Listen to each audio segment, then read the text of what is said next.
4 lettres, TDAH, trouble de l'attention avec ou sans hyperactivité. Ça peut impacter votre carrière, mais si vous souffrez de ce trouble, ce n'est pas forcément une fatalité, vous pouvez vous y adapter et peut-être même que vous pouvez révéler d'autres qualités qui vous rendent unique et indispensable sur votre lieu de travail. On va en parler justement avec quelqu'un qui porte ce trouble. Marta Dabrowska, bonjour. Bonjour Nicolas. Vous êtes consultante experte au groupe SVP, donc le job, c'est des solutions, des facilitations pour les systèmes de paie, je crois, c'est de l'accompagnement RH, c'est ça? C'est ça, on met en place, on a une équipe de consultants qui soit gère la paie en externalisation pour nos clients, soit, et c'est mon cas, on déploie en fait les logiciels pour nos clients, donc paye ou SIRH, effectivement. C'est des métiers relativement pointus, techniques. Vous êtes officiellement, je sais pas, on dit porteuse du trouble, c'est ça, le TDAH, le trouble de l'attention avec ou sans hyperactivité. Vous en souffrez, ça ne vous empêche pas de faire ce métier-là. Vous, comment vous avez pris conscience que vous aviez ce trouble-là? Et d'ailleurs, comment aujourd'hui, à quelqu'un qui ne le connaît pas, vous le définiriez de manière simple? Eh ben, justement, la définition officielle, elle porte à confusion parce qu'on parle souvent d'inattention ou ce qu'on a en tête aussi, c'est l'hyperactivité motrice. Et c'est exactement moi ce que j'avais aussi comme image. Mais finalement, c'est beaucoup plus subtil et c'est un peu justement le discours émergent et ce qui m'a fait prendre conscience aussi que je pouvais me retrouver en fait dans cette description et de ce trouble. C'est que finalement, c'est pas tant de l'inattention que une difficulté à canaliser. Donc ça va être essentiellement les retards. Par exemple, moi, les retards, ça a été depuis toujours, depuis l'école. Respecter des délais, s'il n'y a pas d'urgence, c'est très compliqué. Et prioriser en fait les tâches. C'est quelque Tout est un peu au même niveau, si vous voyez.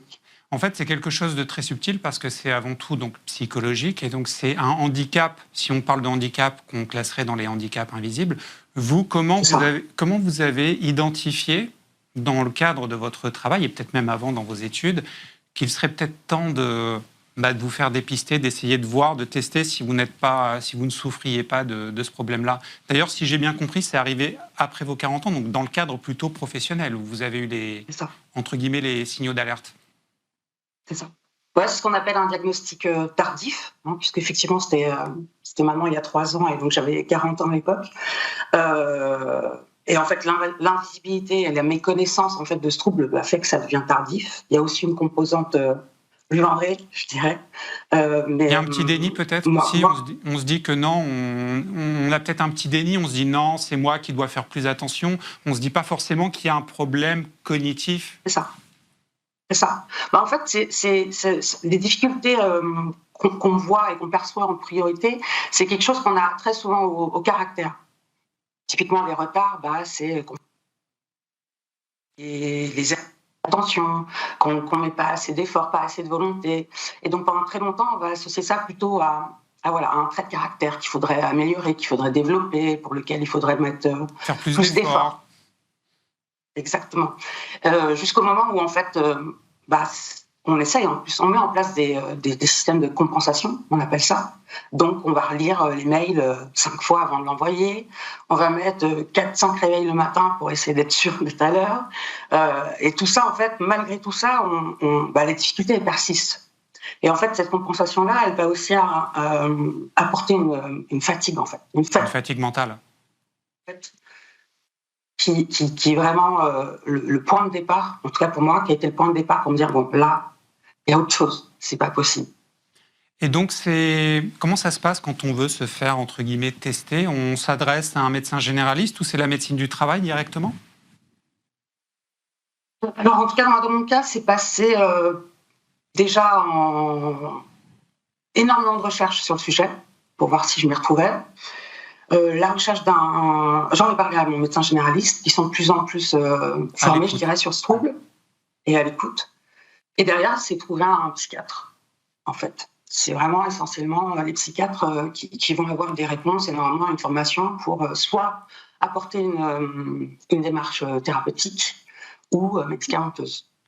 Et d'ailleurs, là, vous, dans votre travail, donc, il y a des adaptations. Comment vous vous adaptez? Comment vous organisez votre travail pour pouvoir être efficace, pouvoir être épanoui aussi dans votre travail, malgré ce trouble? Eh bien, moi, derrière, ce que j'ai fait, c'est que je suis allée jusqu'à la reconnaissance du travailleur handicapé. Parce que je me disais, déjà, moi, j'avais du mal à poser ce terme, handicap, mais je me suis dit, bon, ça va être l'occasion, en fait, aussi de légitimer et de donner un cadre à tout ça pour quelque chose de constructif derrière. C'était vraiment ça mon idée, c'est de pouvoir faire appel à, par exemple, le Cap Emploi, qui est un organisme pour soit l'insertion, soit le maintien en emploi des personnes handicapées. Et en fait, tout ça, ça m'a permis déjà de créer un dialogue hyper serein avec l'équipe RH de SVP, avec mes managers, de poser des termes, parce que c'était plutôt compliqué pour moi en fait de dire quelle était vraiment la problématique, d'imaginer des solutions. Et finalement, ces échanges que j'ai pu avoir tripartites avec les équipes RH et Cap Emploi, ben voilà, ça a permis de mettre des mots, de trouver des solutions. Pardon ? Et d'être aidé, d'avoir en fait Exactement. Un regard extérieur qui apporte un soutien. On parle souvent de ce sujet-là en parlant de neurodiversité. Quand on dit neurodiversité, ça veut dire qu'il y a peut-être des choses où vous êtes un peu moins à l'aise que pour des personnes, entre guillemets, sans ce trouble. Il y a aussi des avantages. Vous, quelles seraient entre guillemets, vos super facultés qui découlent de ce trouble qui vous donne en fait un logiciel différent pour voir le monde? Mais donc, sur quel point vous êtes plus fort que les gens, entre guillemets, sans le TDAH? Je pense que là, alors, il y a pas mal de choses. Il y a la créativité, il y a l'hyperfocus. Alors, c'est un coup, c'est la fatigue, mais ponctuellement et bien usé, c'est abattre le travail de plusieurs semaines en quelques heures. Ouais, parce que vous avez en fait une capacité de focalisation sur un sujet dès lors que vous êtes intéressé. Intéressé ou dans l'urgence. Parce que c'est ce qui va créer, en fait, chimiquement, même dans le cerveau, le top départ, en fait. Vraiment, le passage à l'action. C'est ça qui est compliqué dans le TDAH, c'est le passage à l'action. Il y a ça, et moi, en tout cas, au sein des SVP, c'est aussi l'automatisation. C'est-à-dire que je sais que je ne vais pas réussir à rester concentrée sur des tâches qui sont, pour moi, pas intéressantes, parce que rébarbatives, parce que autres. Et bien là, je vais énormément utiliser penser un peu plus organisationnel et essayer de trouver des solutions, voilà, pour essayer de rendre ces tâches-là les plus automatiques, en tout cas qu'elles me prennent le moins de temps possible, en fait. Et donc voilà, je suis un peu. Merci beaucoup, Martha. Merci, Martha, pour ce témoignage qui va être inspirant, je pense, pour toutes les personnes qui pourraient se reconnaître dans les situations que vous décrivez. On sera amené, je pense, à reparler de ce sujet de la neurodiversité qu'on a déjà abordé dans Smart Job, mais un grand merci pour ce très beau témoignage. Je vous dis à bientôt sur le plateau de Smart Job. L'émission est terminée.